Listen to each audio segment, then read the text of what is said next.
তো আপনি যে কবরে যাচ্ছেন, যে ফেরেশতা আপনাকে নিতে আসবে, ফেরেশতা আপনাকে চেনে?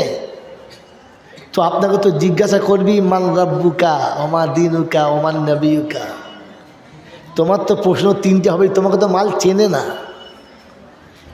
কারণ তোমাকে তো ঈদের দিন ছাড়া দেখতে পাই নাই। দেখতে পেয়েছে? সুন্নতি পোশাকে দেখে নাই, মসজিদে দেখে নাই, মাদ্রাসায় দেখে নাই, কোরআনের সাথে দেখে নাই, কালেমার সঙ্গে দেখে নাই, নামাজের সঙ্গে দেখে নাই, রোজার সঙ্গে দেখে নাই, হজের সঙ্গে দেখে নাই, জাকাতের সঙ্গে দেখে নাই, তোমাকে তো চেনেই না। ঢুকলেই জিজ্ঞাসা করে মান রাব্বুকা। বাবা রে!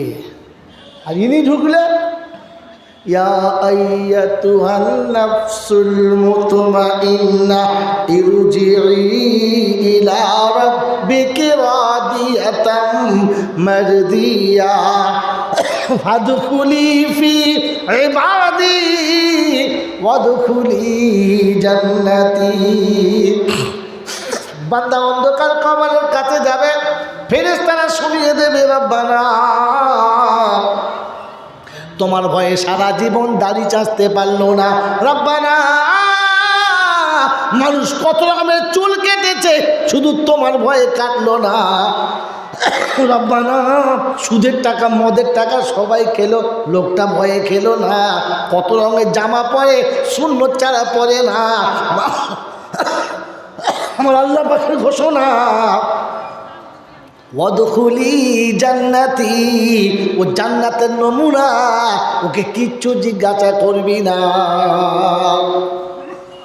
আমার বান্দা আসার আগে জান্নাতের বিছানা বিছিয়ে দাও, ওকে আরামের সঙ্গে ঘুম পড়িয়ে দাও। আল্লাহ রাসূল জান্নাও মুকানাও মিল উরুজ, বাসরাতে জামাইকে যেমন কেউ কোনো প্রশ্ন করে না,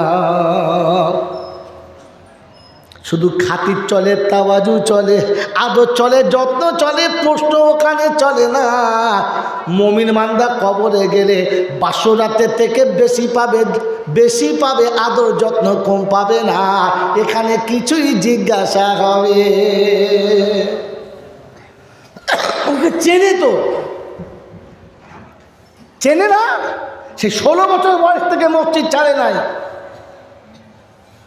যেদিন থেকে দাড়ি উঠেছে সেদিন থেকে চাচে নাই, মাথায় টুপি না দিয়ে চলে না, জামা হাঁটুর উপরে তোলে না। তুমি তো সারা লুঙ্গি এমন তুলেছ, হ্যাঁ বুঝতে পারা যাচ্ছে ওদিকে কত কি আছে, না আছে দোকানে মাল কি আছে।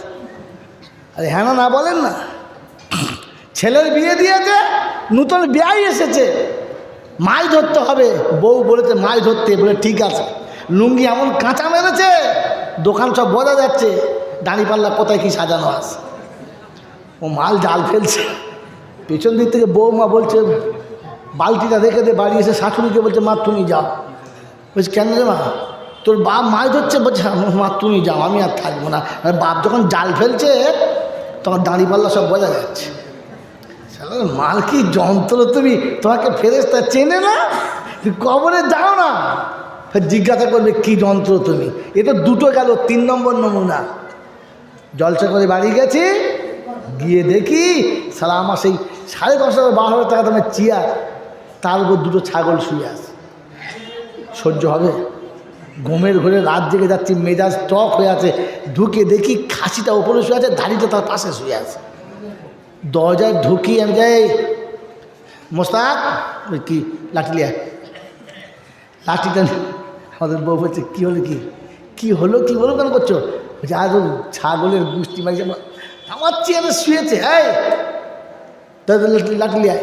আমাদের বউ বলছে দেখো তোমার হাত ধরে করছি, পরের ছাগল মেরো না, ঠ্যাং ভেঙে যাবে, ভেঙে গেলে একটু ঝামেলা করবে, মানুষ বোঝে না ছাগলও চেপেছে, ওকে মারবে না। আর আমার কি মনে হচ্ছে ওরা ঠ্যাং ভেঙে দেবো, ওই চেয়ারে চাপা উঠিয়ে দেবো। বলবে না? ওকে জিজ্ঞাসা করবে মান রাব্বুকা, হ্যাঁ ওকে মান্ডবকে জিজ্ঞেস করবে, ওকে ঢোকলেই ছাগলের মতো পেটাবে, তোর মান্ডবকে জিজ্ঞেস করবে কিন্তু বোকা, তোকে তো দেখে বুঝতে পারছে ছাগল শুয়ে আছে।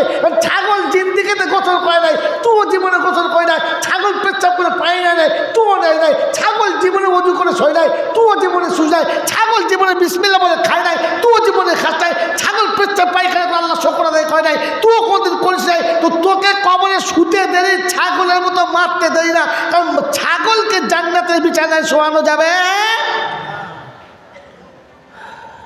বাড়িতে গিয়ে বউকে জিজ্ঞাসা করবে তোর পাশে কে শুয়েছে, হাত দে দেখ। বাড়িকে জিজ্ঞাসা করবে, এই বাবাজি ছাগল যখন খায় তখন দেখে খায়, দেখে খায় কার খাচ্ছি আর কি খাচ্ছি, দেখে খায়। জোরে বলো, জোরে বলো। খায়? আমি খাই, খায়? এই আমি দেখে খাই?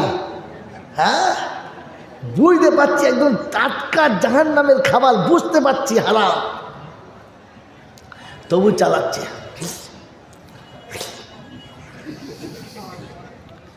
শুক্রবার দিনে সারা সপ্তাহ মসজিদে যায় না, এখন কোনো রকমের চলে গেছে। শয়তান দেখে থেকে এমন বাঁশ দিতে হবে যেন নামাজের থেকে পাপ বেশি হয়। শেষের বেলা মসজিদে যাবে, গিয়ে লোকের কাঁধের ওপর থেকে চাবার লাফিয়ে সামনের কাতারে যাবে। এ যা নেকি করেছিল নামাজ পড়ে তার ডবল পাপ নিয়ে বাড়ি যাবে। তুমি আসতে পারো নাই, পিছনে বসো, সামনে যেতে কে বলেছে? কথা মনে থাকবেন ইনশাআল্লাহ, ভুল করবেন না। আর 2 নম্বর হলো, যেমনি নামাজ পড়তে না, ফরজ নামাজ পড়া হয়ে গেছে, সালাম দিতে আসসালামু আলাইকুম ওয়া রাহমাতুল্লাহ। দেখছি সারা গামলায় 1 গামলা রসগোল্লা গরম ভাপ উঠছে। ওয়ালাইকুম সালাম ওয়া রাহমাতুল্লাহ। সালাম এদিকে ফিরিছে, তুল্লা এদিকে। কি বলেছি? আমার বাবাজির, আমার সোনার চাঁদ বন্ধুরা, নামাজ যেমনি হয়ে গেছে, গামলার পাশে দাঁড়িয়েছে, আল্লাহু আকবার, আলহামদুলিল্লাহ রাব্বিল আলামিন। গামলার তুল্লি ছেড়ে দেবে। যেমনি 2 রাকাত নামাজ পড়ে বসেছে, গামলা ধরে দাঁড়িয়ে গেছে, 2টো করে রসগোল্লা খেয়ে দেখে একবার টাটকা গরম রসগোল্লা। প্রথম ঝেড়ে দিয়েছে, ফের হাত পেতেছে, বলে কি ব্যাপার? ওই তো চাচির খুব শরীর খারাপ, 2টো দে।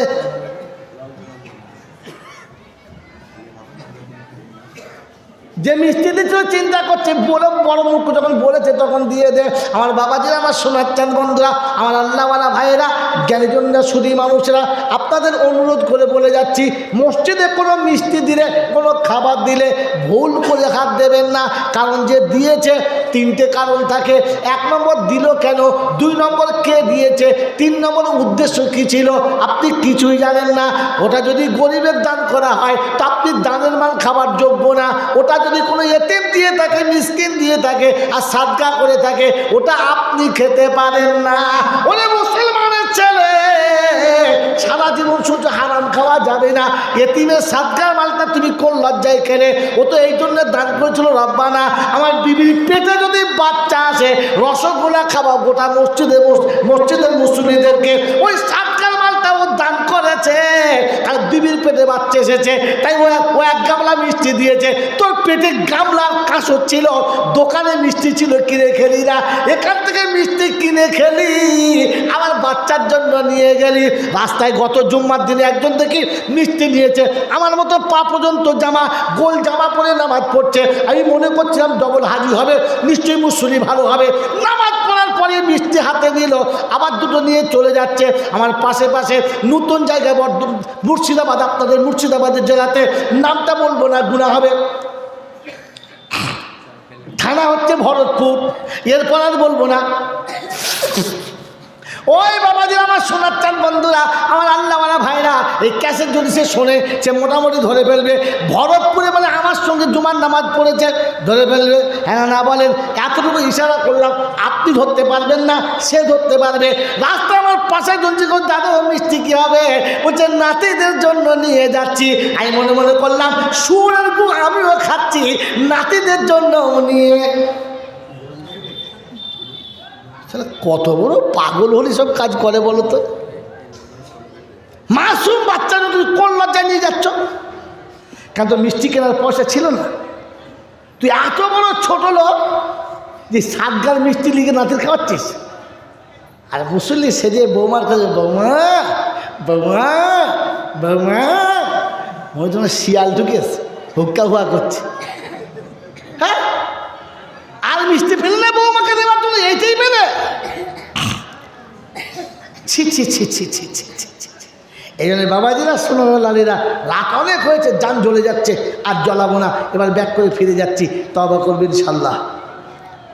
রাস্তায় একটা আলাম ইয়াতিকুম নাযীর ক্বালু বালা ক্বাদ জাআনা নাযীর ফাকাযযাবনা ওয়া কুলনা মা নাযালাল্লাহু মিন শাইইন ইন আনতুম ইল্লা ফি দালালিন কাবীর লাউ কুন্না নাসমাউ আও নাকিলু মা কুন্না ফি আসহাবিস সাঈর ফাতারাফু বিযামবিহিম ফাসুকাল লিআসহাবিস সাঈর। রাব্বে জুল জালাল শুনিয়ে দিয়েছে। ওদিন জিজ্ঞাসা করবো, বলো তোমাদের কাছে কোনো মানুষ কি গেল না? বলে এসেছিল মৌলানা। আমরা মনে মনে করতাম ওরা কিচ্ছু বোঝে না, কেন আগের মৌলানারা বলল না, এ যা বলছে এদের কথা চলবে না। বলে এখন কি মনে হচ্ছে? বলে লাউ কুন্না নাসমাউ আও নাকিলু মা কুন্না ফি আসহাবিস সাঈর। ওদের কথা যদি শুনতাম আর বুঝতাম জাহান্নামে যেতে হতো না। বলে কি করবি বলবো, কার কিছু বলিস না। বলছে ফাতারাফু